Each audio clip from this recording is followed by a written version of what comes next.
خیلیاتون فکر میکنن که چون امسال ترامپ ورود ایرانی‌ها رو به آمریکا ممنوع کرده، دیگه هیچ راهی واسه رفتن به آمریکا وجود نداره.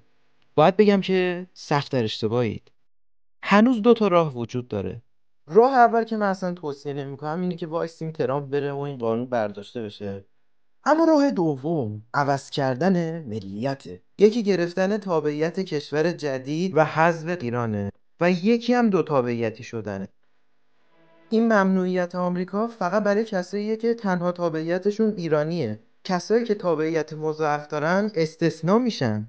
پس واسه رفتن به آمریکا فقط کافیه که قبلش به کشور دلخواه دیگه ای مهاجرت کنی و تابعیتشو بگیری. برای کسایی که نمیدونن لازم به ذکر بگم ویزا یا اقامت دائم با تابعیت فرق داره. اگه ویزای دائم داشته باشی همچنان ایرانی محسوب میشی. اینم بگم که تابعیت کانادا حداقل 3 سال و تابعیت آلمان حداقل 5 سال زمان میبره، ولی ارزششو داره، چون هم قوی ترین پاسپورت دنیا گیرت میاد، هم میتونی وارد آمریکا بشی.